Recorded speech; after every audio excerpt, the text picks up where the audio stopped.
रक्षाबंधन के दिन और भाई दूज के दिन कैसा होना चाहिए, क्या लिखा है शास्त्र में? शास्त्र में ये लिखा है, ग्रंथ में ये लिखा है कि अगर बहन सामने है, तिलक कर रही है, तो जो कुछ भी अपने हाथ में आ जाए जेब में से बिना देखे ही थाली में यूं रखना चाहिए, यूं मुट्ठी को खोल देना चाहिए। उसमें 5 रुपए आ जाए, 10 आ जाए, 1 आ जाए, करोड़ आ जाए, सोने का आ जाए, हीरे का आ जाए, मोती का आ जाए, क्या है, अपनी जेब के अंदर जितना भी सामान है वो सब दीदी के थाली में चला जाए। अरे कहाँ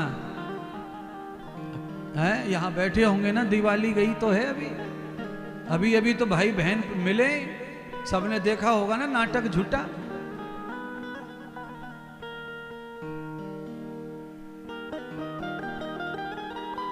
पांचों उंगलियों का प्रयोग करता है थाली में, जब दक्षिणा डालता है भाई तब 5 उंगली, 500 के इस उंगली में दबाता, फिर 200 के इसमें दबावे, फिर 100 के निकाले 5-4।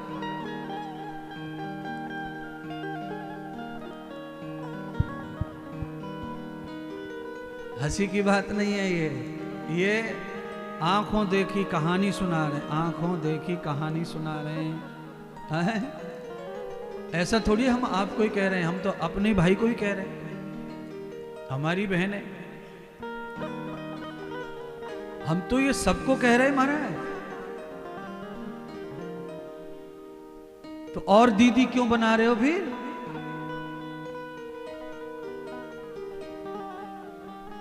अपना दिल हल्का करने के लिए बना रहे हैं, तो दिल को भारी क्यों कर लिया है फिर? हल्का करने मतलब भारी क्यों कर लिया है इसको? दिल भारी हो जाए तो खतरा बढ़ जाता है ना, डॉक्टर तो बताते। तो दिल को भैया भारी करो मत ना, उसको हल्का करने के लिए किसी कंधे की जरूरत पड़े, उसे भारी कर क्यों रहे हो? उसको हल्का ही रखो, अपने ऊपर लोड बनाओ मत।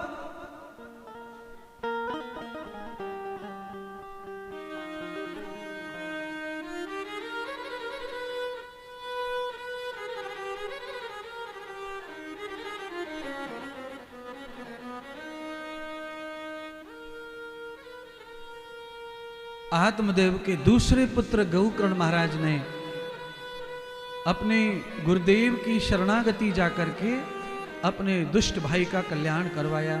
श्रीमद् भागवत के पारायण से भागवत कथा सुनाई,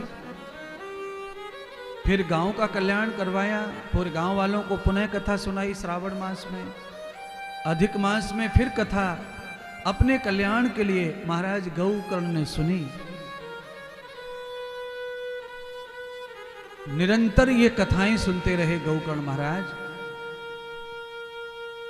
और देखिए ये बुद्धि भी तब आती है जब कोई आदमी साधु संगति में हो। ऐसे न जाने कितने लोग घर में हैं, गांव में हैं, दुनिया में हैं, अपने देश में ही इतने लोग हैं, और इतने लोगों की कितने लोग परेशान हैं। किसी का भाई को लकवा, किसी के भाई को आंख फूट गई, किसी के भाई का हार्ट का प्रॉब्लम, किसी के भाई का किसी का प्रॉब्लम, पर कोई इन चीजों में ध्यान नहीं दे रहा है। और जो साधु संगत में रहते हैं वो डॉक्टर के साथ साथ इन चीजों में भी ध्यान रखते हैं, फोकस रखते हैं कि डॉक्टर अपना काम करेगा, पर हमें अपने परमार्थ का भी मजबूत हिस्सा अपने साथ रखना चाहिए, जो हमारे पुण्य को पावर देवे, जो हमारे डॉक्टर के इलाज में सहायक बने, सहायता करे, मुक्त करे, शुद्ध करे। और छोटी छोटी दवाइयाँ, छोटे छोटे इलाज बड़ी बड़ी बीमारियों को खत्म करने में सहयोग करें। ये होता है, ये संभव है। प्रार्थना से वो हो सकता है जो आपने कभी कल्पना में सोचा न हो।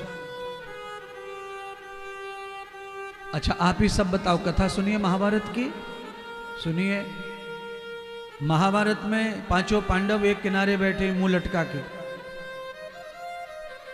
एक से एक बलवान, दुशासन की हड्डियों का चूरमा बना देते अगर पांडव चाहते तो। पर जब आदमी अपने ही नजरों में अपने ही कर्मों से गिर जाता है तब वो किसी को जीतने के लायक बचता नहीं है। तो आज ये और सीख लो, आप ऐसा कोई काम मत करना जिंदगी में जिससे आप खुद की नजर में गिर जाए। आप अकेले बैठे और अकेले में आपको पश्चाताप हो, आप माथा फोड़े, ऐसा काम कोई करना मत। जो आदमी अपने ही नजरों में स्वयं गिर जाता है वो किसी को जीत नहीं सकता है, किसी का सामना नहीं कर सकता है। सारे जगत की नजरों में आप गिर जाओ, सारा जगत आपको थू थू करे, पर आप अपनी नजरों में अगर महान हैं, आप अपने आप पे भरोसा करते हैं तो सारी दुनिया थू थू करके थक जाएगी, पर थूक का छींटा आपका कुछ बिगाड़ नहीं पाएगा। ऐसे तो दुनिया भर के लोग थूकते ही हैं सूरज के सामने, चंद्रमा के सामने, क्या बिगाड़ लिया किसी ने उसको। पर आपने कोई ऐसा कुकर्म कर लिया है जो आपको ही आपकी नजर में गिरा दे। स्वयं की नजर, स्वयं का दिल, स्वयं की आत्मा ही थू थू करे स्वयं के ऊपर। ऐसा काम करने पर दुनिया बचाना चाहे तो भी आप बच नहीं सकते। आप अपने आप पर भरोसा रखते हैं तो आपसे ज्यादा बलवान कोई नहीं है, ये ध्यान रख लेना।